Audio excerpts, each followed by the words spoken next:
Let's talk about roofs. What is a roof supposed to do? It's not a trick question. If you said keep the water out of the house, well, there's a better answer. Put a drop of water anywhere on the roof. The roof should direct it to the side or down a slope to the edge of the roof where it simply falls off or is channeled to the ground. A roof should shed water. If you think the roof should simply keep water out of the house, you might overlook setups and circumstances that are someday going to fail. If you see puddles on the roof, ask why. What's keeping the water from running off and down to the ground? Water that puddles on a roof is a leak waiting to happen.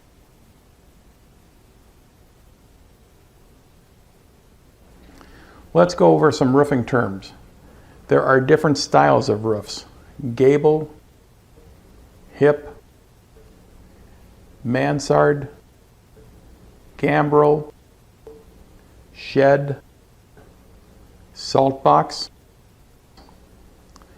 The eaves overhang the outside walls of the house. There are fascia boards. On top of the house, you first have the deck, that is the underlayment or sheathing made of an exterior plywood or chipboard. Then there's the roofing felt, followed by shingles. Now, there are 3-tab asphalt shingles. It has 3 tabs. The shingle is either flat or dimensional, that is, it's thicker in places.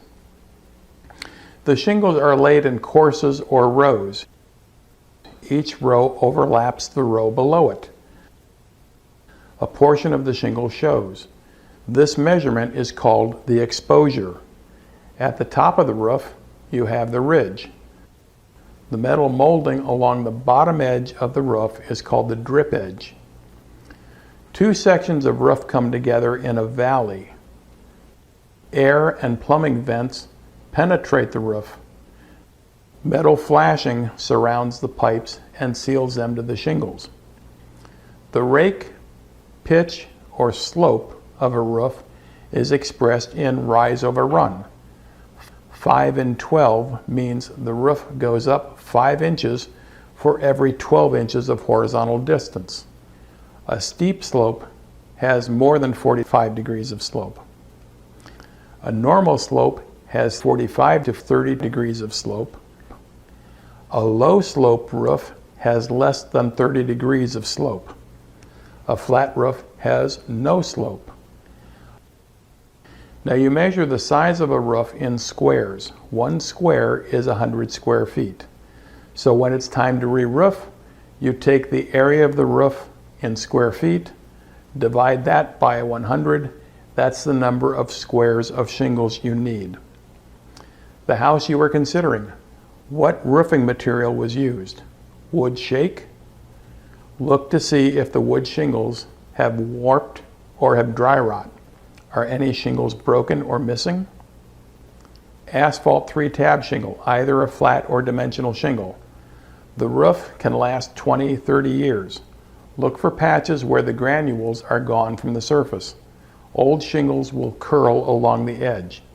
In areas that experience high winds, look for broken or missing tabs. Concrete, slate, or clay tile roofs. The roof can last the life of the home. Check for broken or missing tiles.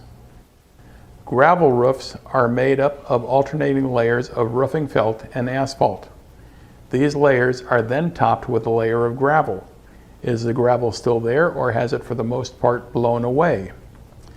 Metal roofs are made of aluminum, copper, or galvanized steel. If the roof has been taken care of, it can last 50 years. Look for rust, corrosion, or pitting on the surface. That will give you some idea of how much life is left in the roof. Look at the seams to see if any have come apart or have opened up. The hot sun, excessive humidity, freezing and thawing, all these factors take their toll. If you're figuring how much life is left in the roof, take these things into account. Take advantage of second-story windows and balconies. Survey all the areas of the roof you can see from those vantage points. Look for any roofed areas where maybe the color of the shingle doesn't quite match the color of the rest of the roof, which could indicate either a repair or a problem. If it's been correctly fixed, it's no big deal. If it's been glossed over, you need to know about it. Pay particular attention to where vent pipes go through the roof. How does the flashing and sealant look? Exposure. How much of a shingle is supposed to be seen? Of course, if the installer increases the exposure, then he uses less shingles and the roof costs less to install. But the shingles are not supposed to be installed that way, and it raises the potential for premature failure. There should be no more than 3 layers of asphalt roofing on a house, the original and 2 re-roofs. Otherwise, the roof gets too heavy for the rafters. Look around the neighborhood. What seems to be the most common type of roof? Let's say the neighborhood has asphalt shingles everywhere, and then suddenly a house you're looking at has a clay tile roof.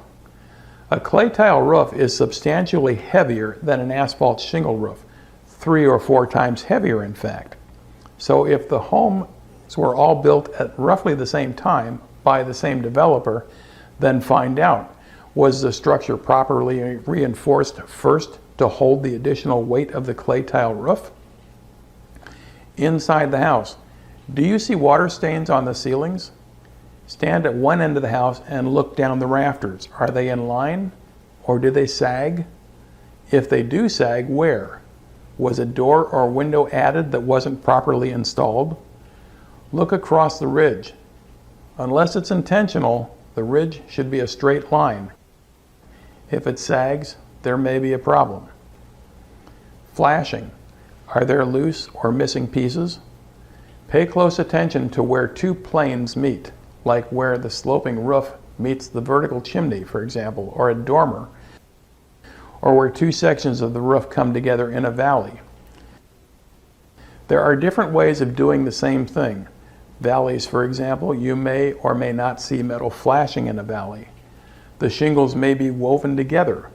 Both are correct methods. A valley sheds more water than any other part of the roof because the water comes into it from 2 different directions. So make sure the valleys are clear of debris and obstructions.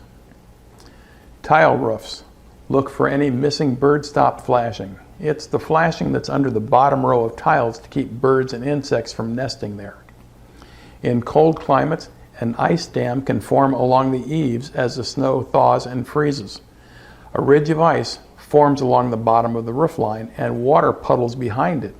If you're in a northern climate, check the edge of the shingles carefully for additional damage. Also, when chunks of snow and ice do fall from the roof, they can take sections of the gutter and downspout with them. So be on the lookout for missing gutters, downspouts, and loose brackets. There are different ways to ventilate the attic. There are gable vents, rectangular or triangular vents that go in the gable ends of the house. There are soffit vents that go under the eaves or in the soffits to let the air in. There are turbines or fans that let air out. You might find ridge ventilators installed along the ridge line of the roof. This is the most efficient vent, of course, because hot air rises. The ridge line is the highest most point of the roof, and the vent along that line lets the most air out.